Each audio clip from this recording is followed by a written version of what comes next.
This friend is Micah, a game expert. Suddenly he lost consciousness, and when he woke up he was in a strange new place. Michio quickly recalled what happened. An assessment board appeared from his eyes. It was exactly the same as in the game, so Michio thought it was a virtual reality game. Michio turned on the character assessment board and found 2 items. One is the sword, 2 is the ring, and it has a skill. First he toured the game world. He had just come out of the stable when a group of robbers rushed over. Michio assumed that this was the event in the game. Looking at the bandits he could clearly see their level. It's not good to rush out like that, so Michio waits for the opportunity to sneak. He successfully cut off the boss's head. The other guys ran away. After a while of exhaustion, Michio finally leveled up. At this time an old man approached. He introduced himself as Samala, the village head. He appreciates Michio's life and repays him at all costs. He took Michio to the spoil store. Just now, Michio got a glimpse of the boss's hood, but when he checked the items, it was nowhere to be found. Looks like someone swapped it. The village chief promises to find Michio again. He took him to his room. Michio tried to log out of the game but couldn't do anything. He panicked a bit if he couldn't log out. It was like living in this world and he was killing people just now. Michio was scared but quickly regained his composure. Those are thieves, if you don't kill them, they will kill you. He had to try to survive in this world. Later, the village chief caught the guy who swapped the loot. Michio didn't care to give him full power, so this guy was turned into a slave. The village chief gives Michio a card, which is like a profile for each person. Use it to authenticate yourself and Michio will sell the loot at tomorrow's market. The next day Michio ran to the town of Vale where the market was held. In the other band of robbers, there is a wanted person, so Michio will receive this reward. After receiving the reward, Michio and him continued to drive to sell slaves. At this point, work was over. Michio divided the money among the villagers and stayed in this town. Master Allen, a slave trader, invites Michio to talk. Michio is an adventurer, so he has a slave with him and he will advise him. At this time a maid brought tea in. Michio looked at what she liked. Coincidentally, Mr. Allen was also going to introduce Michio. Mr. Allen began to tell the outstanding advantages of the other maid. All that for a huge price that Michio couldn't afford. This maid is so cute that Michio can't take his eyes off her. Mr. Allen gave Michio 5 days to prepare the money. He will do everything to earn money, she will definitely be his. Episode 2, 10 years later, Michio has received a whole harem. Michio led the group back to the old village, making everyone wonder. He just wanted to reminisce a little bit. He and the girls went for a walk, accidentally seeing a kid with a very special hair color. It looks so similar to Michio that he realizes that maybe this is his baby. Michio approached the child and asked about the child. Michio gave the child a sword and asked him to bring it back to his mother. And if needed, use it to protect loved ones. The boy happily accepted it and left. Back to reality, Michio is still having trouble making money. Right now, he was too short of money to buy Roxane. There are 2 ways to make money. The first is to go to the labyrinth to hunt monsters and then bring items to sell in exchange for money. 2 is to hunt bandits with rewards.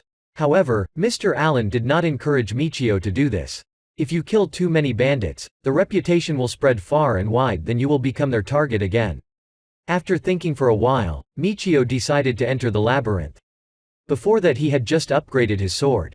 Michio puts it away as a trump card when cornered. He went to the market to buy another one, looked at it for a while and there was no tree with any skills. He bought another armor and went into the forest to find the labyrinth. At this moment a group of adventurers entered before him. Michio prepared well before entering. As the new name suggests, there are walls everywhere at the door. Michio turned on the character board to find herself assigned as a scout on a quest to explore the labyrinth. The scout's skill is to freely move to a certain location. However, you can only use it to go inside the labyrinth, you can't use it to go out or return to the original position using the portal. Michio had to explore on foot. At this moment, a monster approached. Michio did not hesitate to cut its body in half. There is another one. Michio slashed to death to collect items to exchange. He went back to the inn to check the money. He really wanted to get Roxanne, so at 4 a.m. he got up to hunt again. Michio frantically slashed monsters, finally tired. He accidentally touched the secret agency. The entrance to a room appeared. Michio thought this was the place to hide the treasure and excitedly crawled into it.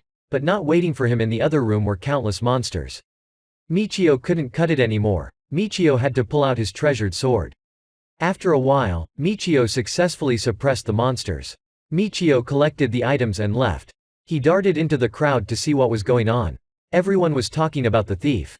This guy died without being able to reveal the information, so can't identify who. So the person who killed him cut off his arm and went to get the bounty. Immediately, a thought flashed in Michio's mind that he had to hunt the bandits. Episode 3. Michio carefully considers the situation. The last time it was during the chaos to sneak up on the leader to kill him, so this time Michio wonders if it will be successful. But because he wanted to have Roxanne, he would still do it. Michio prepared carefully the next morning to go down the street, walking around the street without a name. Michio was about to go to sleep when he heard rumors of bandits in the slums. Michio used his teleport skill there. Fortunately, thanks to the last time he was born, Michio was able to level up using a skill that was no longer as tiring as before. In the evening, Michio continued to investigate. This time, he turned into the red light district to watch the peaches. Everyone is beautiful. Michio has to remind herself to stay calm. No one is as beautiful as Roxanne. After walking for a while, he finally met the thief. Michio secretly followed him. As expected, he returned to the slums. Different from daytime, there are many rules at night. Michio overhears them mentioning that Hugo's name is the same name he killed last time. Something was amiss. Michio decided to keep an eye on it. He finally understood how the bandits worked. They split into different factions. It wouldn't be a problem if Michio took the heads of some of them. When he returned to the inn, he was invited to dinner by the waiter and was also given some information about the band of thieves. Michio's killing of the leader causes a power struggle to begin. Michio returned to his room, his desire to possess Roxanne rising again. He decided to go find the thief. Michio comes to negotiate with the guard, with the price of selling the bandit's scarf very cheap. This guy agreed immediately, but he didn't know anything about Hugo, so he asked his brother to talk to Michio. But the big brother didn't wake up, so he invited Michio into the trading room with the towel first. He was just about to pull out the towel when he pounced on him to rob him. In the band of thieves, the scarf is very valuable. Michio sneered, covering the candlelight with a towel. He teleported back and killed this guy. Then cut off his arm. Next, he broke into the room of the robbers and gently assassinated them one by one. However, things cannot go smoothly from start to finish. He was still detected by them. Feeling like that was enough, Michio opened the portal to the labyrinth and then checked the number of hands he had obtained. Returning to his room, Michio began to fear that he had changed it once before, for fear of being suspected. The next morning he looked for the last night to check his card for sale. Michio had enough money to rush to the merchant to buy Roxanne. Roxanne bowed her head and apologized to Michio for a time when she thought about Michio not coming back. She felt guilty thinking that way about her master. But Michio doesn't care. The important thing is that he now has Roxanne with the right to hand-delivered certification.